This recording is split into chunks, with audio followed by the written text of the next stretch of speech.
नमस्कार, मैं महेश चंद्र आज लेकर आया हूँ वक्रोक्ति जीवितम। आपको मालूम है वक्रोक्ति जीवितम राजानक कुंतक विरचित है। वक्रोक्ति जीवितम में 4 उन्मेष हैं और हमने पढ़ना है प्रथम उन्मेष। वक्रोक्ति का मतलब होता है टेढ़ी उक्ति, वक्र उक्ति। तो कुंतक वक्रोक्ति को एक अलंकार मानते हैं। वक्रोक्ति को काव्य का जीवन मानते हैं। प्रथम 2 कारिकाओं का अध्ययन हम कर चुके हैं। आइए आज अध्ययन करेंगे कारिका नंबर 3 और कारिका नंबर 4। धर्म आदि साधन उपायः सुकुमार क्रम उदितः काव्यबन्धो अभिजातानां हृदय आह्लादकारकः। आइए इसका भाव समझते हैं, इसका अर्थ समझते हैं।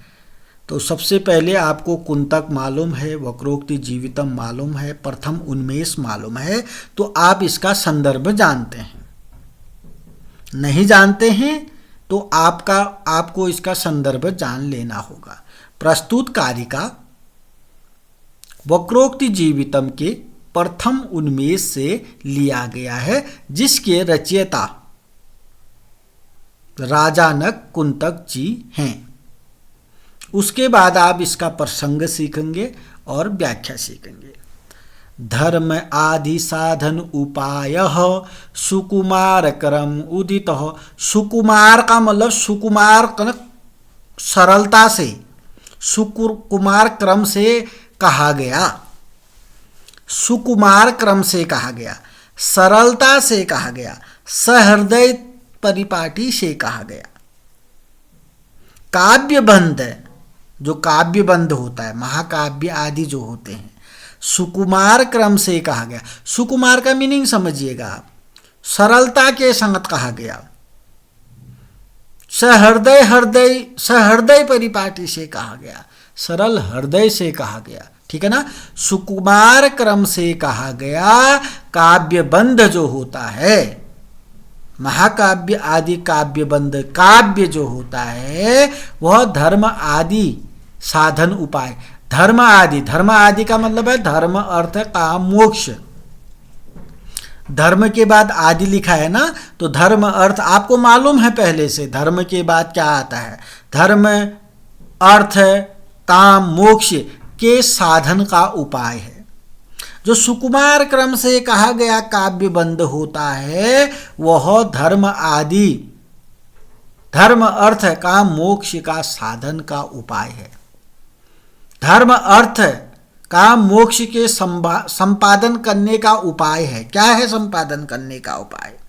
काव्यबंध है। कैसा काव्यबंध? सुकुमार क्रम से कहा गया, सरलता से कहा गया, सहृदय परिपाटी से कहा गया। तो किसका उपाय है? किसका संपादन करता है? धर्म आदि का संपादन करता है। धर्म आदि का मतलब क्या है? धर्म, अर्थ, काम, मोक्ष है। इतना समझ में आ गया होगा। सुकुमार क्रम से कहा गया। सुकुमार क्रम, उदित बने कहा गया। सुकुमार का मतलब है सरलता से, सहृदय से, कोमल हृदय से, कोमल हृदय से, क्रम मने क्रम से। ठीक है ना। उदित बने कहा गया। सुकुमार क्रम से कहा गया काव्यबंध है। काव्यबंध का मतलब है महाकाव्य आदि जो काव्य होते हैं वह बद्ध होते हैं, सर्गों में बद्ध होते हैं, नियमों में बंधे रहते हैं, इसलिए उसको काव्यबंध कह दिया है। जो ये काव्यबंध होता है वह धर्म, अर्थ, काम, मोक्ष के संपादन का उपाय होता है। क्लियर है? अभिजातानाम हृदय आह्लादकारक हो। अभिजात वर्गों के हृदय को आह्लादित करने वाला होता है। जो ये काव्य बंध होता है अभिजात लोगों का, अभिजात किसको कहेंगे? कुलीन, उच्च स्तर के लोगों का, सुकुमारमती लोगों का। अभिजात का मतलब यहाँ पर क्या है? उच्च स्तर के लोगों का, जो सुकुमारमती वाले होते हैं, श्रेष्ठ लोगों के। अभिजात का मतलब श्रेष्ठ लोग। श्रेष्ठ लोगों के हृदय को आह्लादकार का आह्लादित करने वाला होता है। जो ये काव्य बंध होता है ना, वह श्रेष्ठ लोगों के हृदय को आह्लादित करने वाला होता है, अर्थात श्रेष्ठ लोगों के हृदय को प्रसन्न करने वाला होता है, प्रफुल्लित करने वाला होता है। आप काव्य पढ़ेंगे तो आपके हृदय में प्रसन्नता उत्पन्न होगी, लेकिन आप काव्य पढ़ेंगे आपके हृदय में प्रसन्नता उत्पन्न होगी, ये आपका हृदय आह्लादकारी होगा तभी होगा जब आप अभिजात होंगे, श्रेष्ठ होंगे। अगर निम्न हैं, आप श्रेष्ठ नहीं हैं, तो आपको काव्य पढ़ के कोई परिवर्तन नहीं होने वाला है। तो जो काव्य बंध होता है श्रेष्ठ लोगों के हृदय को आह्लाद यानी कि प्रसन्नता करने वाला, प्रसन्नता देता है। आ गया होगा आपको।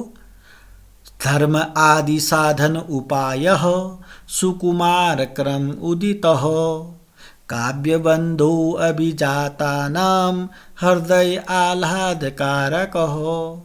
सुकुमार क्रम से कहा गया यह काव्य बंध जो है धर्म अर्थ काम मोक्ष के संपादन का उपाय है। यह काव्य बंध श्रेष्ठ लोगों के हृदय को आह्लादित करने वाला होता है, अर्थात श्रेष्ठ लोगों के हृदय को प्रसन्न करने वाला होता है। एक बार अर्थ की तरफ ले जाते हैं। आपको जो लिखा है सुकुमार क्रम, सुकुमार क्रम का मतलब है अर्थात सहृदय, हृदय परिपाटी से कहा गया, सरल हृदय से कहा गया। कोई इंसान होता है ना, कितना अच्छा बोलता है, कोमल बोलता है। कोई ऐसा होता है जैसे दुष्ट व्यक्ति, धृष्ट व्यक्ति, उसके शब्दों में धृष्टता दिखाई देती है। तो आप सुकुमार क्रम, सहृदय से कौन बोलेगा? सुकुमार क्रम से कौन बोलेगा? जिसका हृदय जो है सरल होगा वह सुकुमार क्रम से बोलेगा। ठीक है ना। सुकुमार क्रम से कहा गया काव्य बंध है। काव्य बंध किसको कहते हैं? महाकाव्य आदि को कहते हैं। धर्म आदि, धर्म अर्थ काम मोक्ष के संपादन का उपाय, तथा अभिजातों, अभिजात शब्द आया ना, अभिजात को मैंने क्या बोला? श्रेष्ठ लोग। तो श्रेष्ठ को ले कुलीन, सुकुमारमती, राजपुत्र आदि के हृदय में आह्लाद को उत्पन्न करने वाला है। आह्लाद का मतलब क्या है? प्रसन्न करने वाला है। उम्मीद करता हूं आपको आ गया होगा। तो आपको इसका संदर्भ आना चाहिए, जैसा कि मैं बता चुका हूं। आपको इसका प्रसंग आना चाहिए, आपको इसकी व्याख्या आनी चाहिए। चलिए आगे बढ़ते हैं। व्यवहार परिस्पंदन सौंदर्य व्यवहारी भी शतकाव्य अधिगमाद एव नूतन औचित्यम आप्यते। अब देखिएगा, व्यवहारी भी का मतलब जो लोग व्यवहार में लगे रहते हैं, लोकाचार में लगे रहते हैं, लोग व्यवहार में जो नित्य लगे रहते हैं, लोग व्यवहार में जो नित्य प्रवृत्त रहते हैं। व्यवहारी भी का मतलब लोग व्यवहार में लगे रहते हैं, व्यावहारिक हैं जो लोग, वो क्या करते हैं? नूतन औचित्यम आप्यते। नूतन औचित्यम, नूतन माने नवीन, नूतन माने नया नया, औचित्य से युक्त, नवीन औचित्य से युक्त। जो लोग व्यवहार में लगे रहते हैं, लोग व्यवहार में लगे रहने वाले लोग नूतन औचित्य से युक्त व्यवहार, लोग व्यवहार के परिस्पंदन माने व्यापार के सौंदर्य को, लोग व्यवहार के व्यापार के सौंदर्य को, आपको व्यवहार का मतलब यहां पर लोक व्यवहार है, लोकाचार है। परिस्पंदन का मतलब व्यापार है, सौंदर्य आप जानते हैं। नवीन औचित्य से युक्त लोकाचार के व्यापार के सौंदर्य को सत्काव्य अधिगमाद एवं सत्काव्य के अधिगम से प्राप्त करते हैं, आप्यते मैंने प्राप्त करते हैं। सत्काव्य अधिगमाद, अधिगमाद मैंने अध्ययन से, अधिगम से, लर्निंग, सत्काव्य के अध्ययन से प्राप्त करते हैं।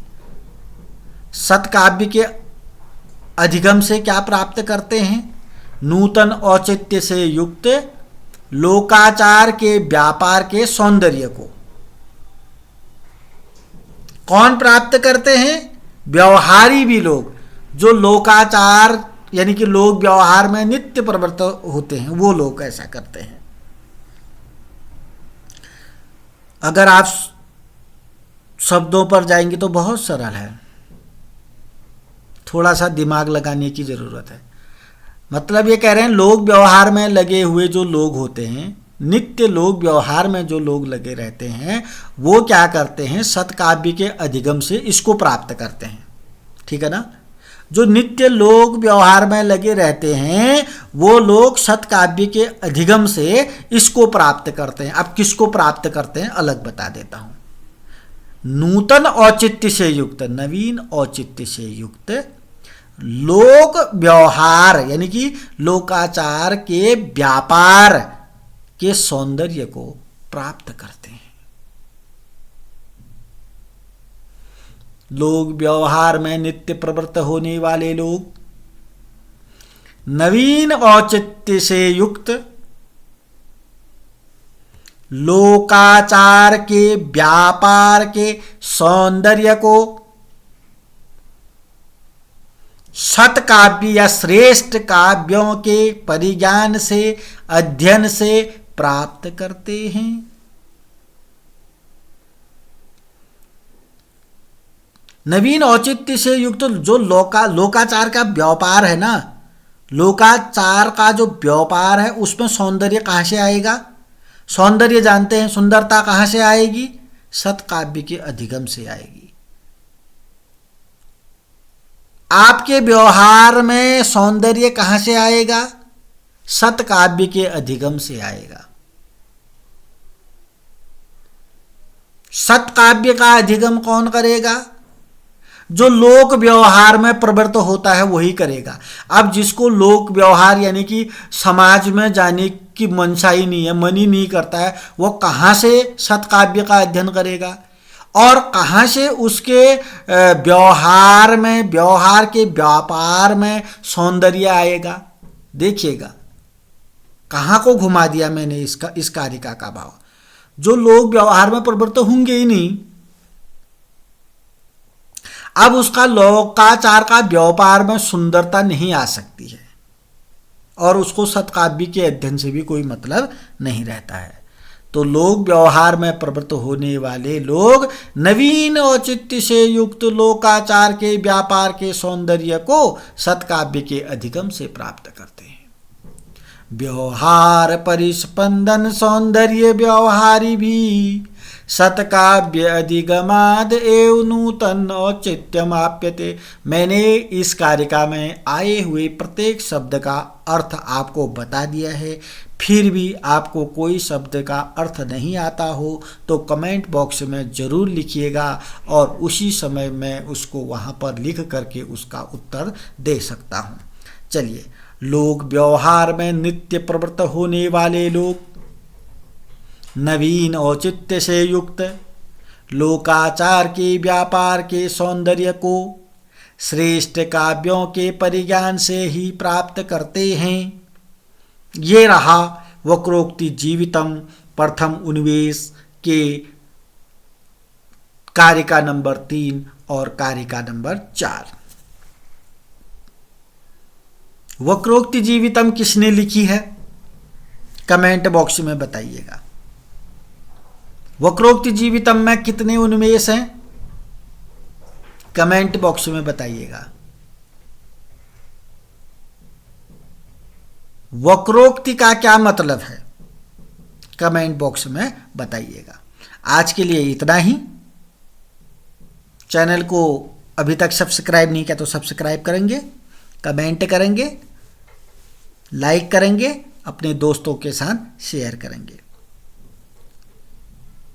अगली वीडियो में लेकर आऊँगा कारिका नंबर 5 और कारिका नंबर 6।